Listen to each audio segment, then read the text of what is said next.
In this first week of our series on sacred creation, we focused on the idea of original blessing. The universe and all life within it is fundamentally a blessing, fundamentally good, and created to flourish, including us. This doesn't prevent hardship and difficulties, but it does strengthen us as we go through tough times. It allows us to deepen in faith and spirituality without fear. Life and all its joys and struggles is a blessing, which means it is something worth sharing. How might moving through our days with an eye for recognizing goodness and blessing transform our experience of life? For the past 2 weeks, I've been volunteering at West River Camp, which is one of our 3 camp ministries in this United Methodist Conference. I have been at Grandparents Camp. That is a multi-generational experience designed to draw camper and grandparent together and deepen their relationship. Now, I spent my first week there with my granddaughter Molly at the elementary school camp, and I spent the second week there with my granddaughter Megan at the middle and high school camp. Well, I was there canoeing and climbing rocks and swimming and eating s'mores by the campfire, and of course bonding with my granddaughters. I also attempted to keep up with some church business and write this sermon. So one morning I rose shortly after dawn, and I grabbed my coffee and my computer and my Bible, and I went to the back porch of the retreat center to analyze the scripture. You know, open the Bible and figure out who it was written for and why it was written and what story they were trying to tell and what they were teaching us about God. And thankfully, the Holy Spirit pointed me in a different direction, to look and see and be grateful for what was right in front of me. It was warm that morning, warmer than this morning, kind of approaching 80. The dew was still on the grass. Beyond the riverbank, you could see the mast of every sailboat reflected in the still and peaceful waters. The air was full of birdsong as the winged creatures greeted each other and the new day. And then one Canadian goose walked along the shoreline and over to the marshy area just beyond the retreat center. Suddenly there was a crack. I heard a crack, and I looked up and I saw an osprey flying off with a dead branch in his claws, flying across the inlet to continue construction on his bird's nest. And then all of a sudden, there were 20 geese, mama geese and papa geese and juveniles walking from the marsh, following that first goose that I had seen earlier. And my heart just swelled with joy and gratitude. And I would have missed it all if I'd kept my nose in the Bible and missed all those blessings of creation. I would have missed the blessings of creation while I was trying to write a sermon about sacred creation, had the Holy Spirit not called me to look up and take it all in and see that it was good and know that I was part of it. Our scriptures tell us that God created day and night and sky and water and the plants and the animals and us, and it is good. And sometimes we get so caught up arguing over the science of it all that we miss the theology.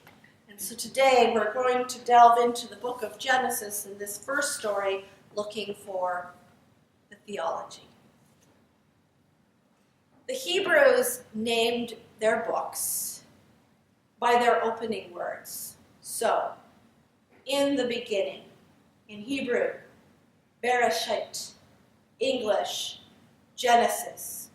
It is a story about Earth's beginnings and our beginnings and the beginning of our relationship with God. And God is the subject of life. As Eugene Peterson wrote in his introduction to Genesis, God is the foundation of our living. If we don't have a sense of primacy of God, we never get it right. We never get life right. We never get our lives right. God is not on the margins. It's not an option. He is not something that you do just on the weekends. God is in the center. He is the circumference. He is the first and last. God, God, and more God. And Genesis gets us off on that right foot. Genesis pulls us into that sense of reality that is God-shaped and God-filled. God is always creating. Creation is a blessing. It is good, and we are an integral part of that good creation. My granddaughter Megan and I play a game. It's called I Love You More. Many of you may have played this game with a spouse one or someone else you love, but this is the way we play it. I say something like, I love you more than all the grains of sand on the beach. And then she tries to one-up me. I love you more than all the water drops in the ocean and all the seas.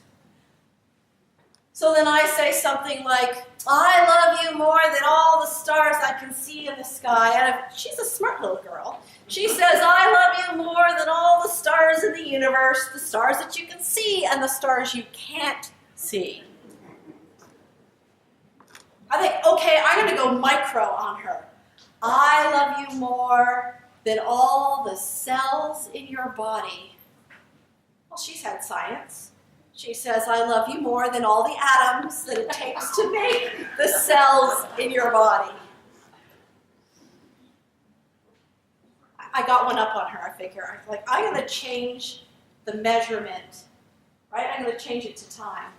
I love you more than all the seconds, in all the minutes, in all the hours of the day. She says, I love you to eternity. I love you to God. There is no greater love than that. She wins. God created all that exists out of the dance of chaos, and God continues to create, and it is good.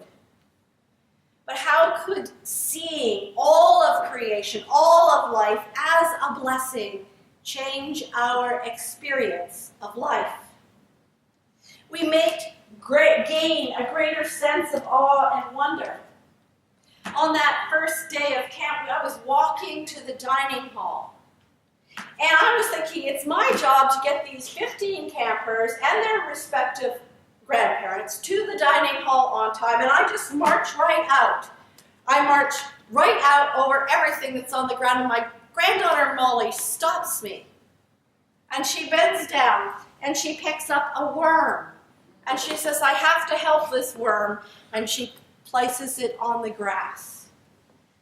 Now, I know that worms are good for the environment. They take in the leaves and all the other vegetation and they digest it, and their casting makes an incredible fertilizer. But I walked right over that gift, and she, with her childlike sense of wonder and awe, had seen that worm, something that we think is the bottom of life, and she had picked it up, seen its intrinsic worth, and chose to save it so that it could live for another day. Awe and wonder are spiritual gifts that we can exercise. They help us remember that there's more going on around us than we could ever imagine. Awe and wonder help us see the value in all the various components of community. They make us stop and think, who cares for us, and whom and what should we care for?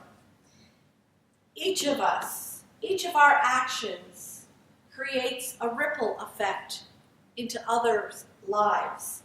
So why not send out positive ripples of love? God created the air we breathe, the water that we drink, the plants that we eat, the trees that give us shade, the rocks that give us a foundation for our homes, and all of this God declared good. All of creation is sacred, and we're part of it. And when we see and understand this holiness and awe and wonder, it brings us wholeness, and it makes us happy. Sean Accor, the author of the book Happiness Advantage, tells of two employees who stepped outside to get some fresh air during a lunch break.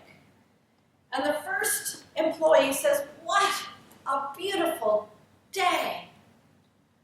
The other one says, "It's kind of hot out here." They are both making statements of reality. It was sunny and it was hot, but the first employee was seeing and appreciating the blessings and beauty of the day, and the second was seeing only the negative. And if one gets in the habit of seeing the negative, they miss the opportunities and possibilities and chances to grow all around them. John Milton, who is known for writing Paradise Lost, said, "The mind is its own place, and in itself it can make heaven of hell or hell of heaven." One researcher observed that a group of tax auditors who spent 8 hours a day scanning tax returns for errors began to be hardwired for looking for mistakes. And as they became experts in finding errors and potential pitfalls, this habit began to spill over into the rest of their lives, and one even went so far as to make an Excel spreadsheet of all of his wife's mistakes over a 6-week period. You can imagine her reaction when he presented her with her list of faults in the hopes of making things better. Now, tax auditors should look for errors while at work, but there also will be helpful if they can compartmentalize that skill and balance it with seeing blessings in the world. The same researcher discovered that people who kept journals recording the good things that happened to them throughout the day were generally happier and more grateful and more optimistic. They had trained their brains to look for and appreciate the blessings and opportunities. I don't know about you, but when I am going through tough times, I find comfort and hope when I take a walk and I look and see what God has created, even on my street. And I take a moment to reconnect with God and notice the blessings in my life. Some people do this really well. They show us how to live. Not because they've been financially successful and have a wonderful house and a nice car, but because they look for and find blessings in life. Charles Fuller was one of those people. Last December, he was our speaker for Blue Christmas service. And at that point, he'd been struggling with lung cancer for more than a year. And he told us how God provides even during the lowest of his points. And he spoke of Christ's peace and of the Holy Spirit's inspiration. And he kept saying, after each great challenge and accompanying blessing, that he was grateful to still be here. Well, Charles is no longer physically here with us, but I can still feel his spirit among the great clouds of witness, and I can still hear him continuing to teach us in a Louis Armstrong baritone. I see trees of green, red roses too. I see them bloom for me and you. And I think to myself, what a wonderful world. God spoke light and called it good. God created land and sea and sky and called it good. God called the plants, the animals, the sun, moon, stars, and humans